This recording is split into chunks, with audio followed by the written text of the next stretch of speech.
හයි කොහොමද ඔයාලා හැමෝටම ඔන්න අද මම වීඩියෝ එකක් ගෙනාවා. ඔයාලා වීඩියෝ එක බලලා මට කමෙන්ට් කරන්න කොහොමද කියලා. මම අද හදන්නේ කොහිල. අපේ වත්තේ පල්ලෙහා තියෙන මේ කොහිල වල. ඉතින් මම ඔයාලට ඒක පෙන්වන්නත් එක්ක ගියා ඒකට කොහිල කඩාගෙන එන්න. දැන් මේ මම යන ගමන් තමයි මේ ඉන්නේ.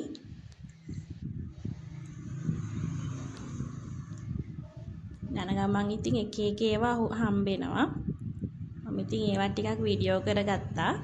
ඔයාලා මගේ channel එකේ මේ වීඩියෝ එක බලලා ඒ වීඩියෝ එක හොඳයි නම් ඔයාලගේ අදහස් කියලා මට කමෙන්ට් කරන්න. ඒ වගේම මගේ channel එක subscribe කරන්න. මෙන්න මේක තමයි කොහිලවල.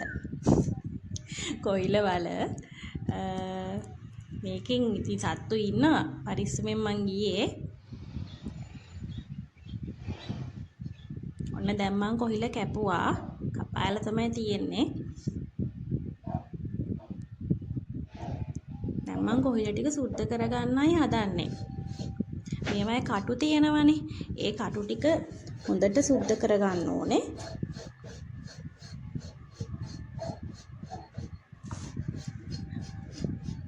මේ අද හදන කෑම එක ගොඩක් ලෙඩවලට හොඳයි කියලා අපේ අම්මා කියනවා. මමත් අහලා තියෙනවා ඒක මේ කොහිල ගොඩක් හොඳයි කියලා ලෙඩ වර්ග වලට.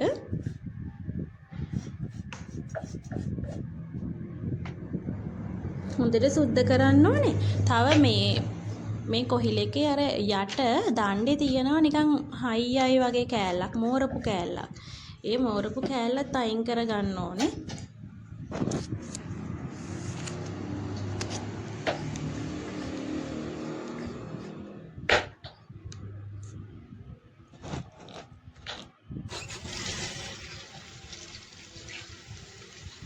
දැන් හොඳට හොද ගන්න ඕනේ.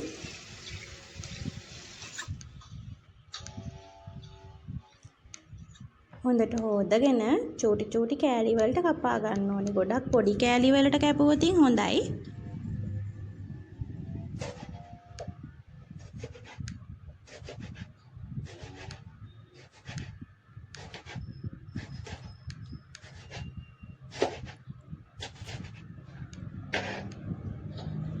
කොහිල සාමාන්‍යයෙන් ගොඩක් අය කන්න අකමැති කෑමක්නේ.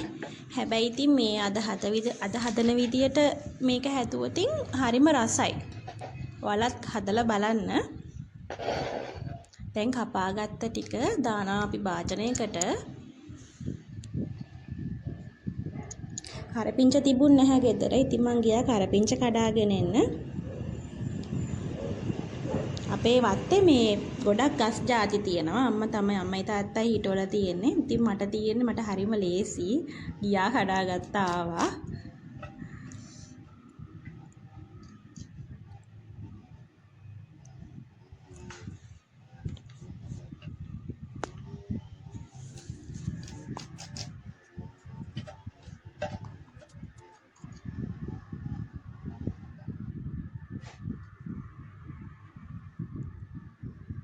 දැන් මම ලුණු ගෙඩියක් ගන්නවා. ලුණු ගෙඩියක් අරගෙන සුද්ධ කරලා පොඩියට කපා ගන්න ඕනේ.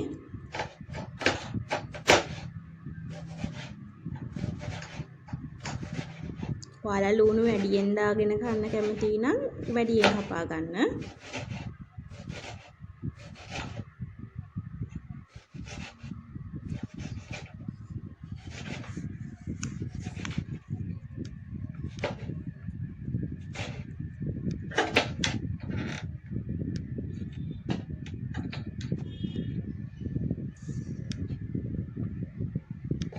දැන් සුදු ලුණු ගන්න ඕනේ. සුදු ලුණු මම නම් තලලා දාන්නේ. ඔයාලා කැමති නම් පොඩි පොඩි කෑලි වලට කපලා දාන්න පුළුවන්. මම කැමති නිසායි මම තලලා දාන්නේ.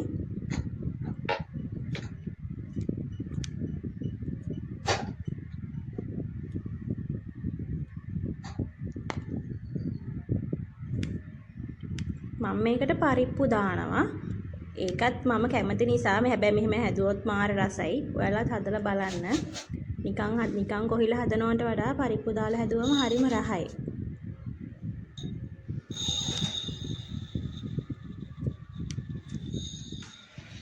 අවශ්‍ය තරමට පරිප්පු ගන්න. පරිප්පු අරගෙන පරිප්පු හොඳට හොද ගන්න ඕනේ.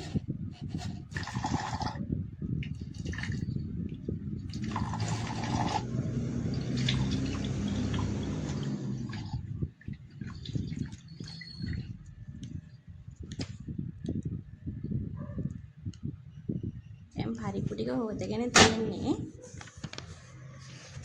දැන් මම ලිප පත්තු කරනවා. ලිප පත්තු කරලා ඒකට තෙල් ටිකක් දාගන්නවා. මම මුලින්ම තෙම්පරාදුවක් දාගෙන තමයි හදන්නේ.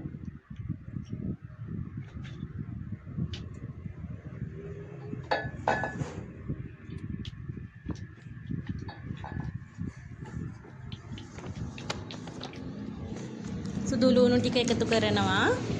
ඊට පස්සේ ලුණු එකතු කරගන්න ඕනේ.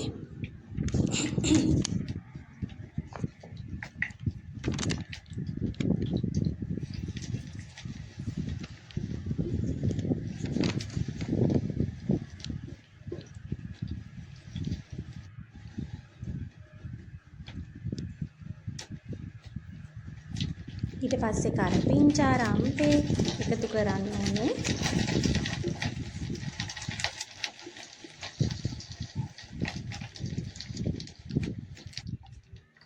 ගොඩාක්ම පැදෙන්න ඕනේ නැහැ. ඊපස්සේ මම පරිප්පු ටික එකතු කරගන්නවා.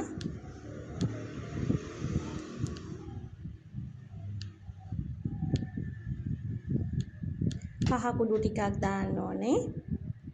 ඊට පස්සේ අමු 3-5 කුඩු ටිකක් දාන්න ඕනේ. මිරිස් කුඩු දාන්න ඕනේ. මිරිස් කුඩු නම් ගොඩක් දාගන්න එපා, පොඩ්ඩයි. අබ, උළුහාල්, ලුණු අවශ්‍ය තරමට දාගන්න ඕනේ.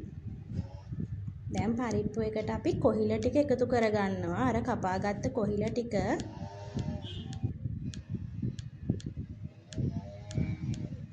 ගොඩක් වෙලා තියන්න ඕනේ නැහැ. කොහිල එකතු කරගත්තට පස්සේ විනාඩි 5ක් විතර තිබ්බහම ඇති මාරම සුවඳක් එන්නේ.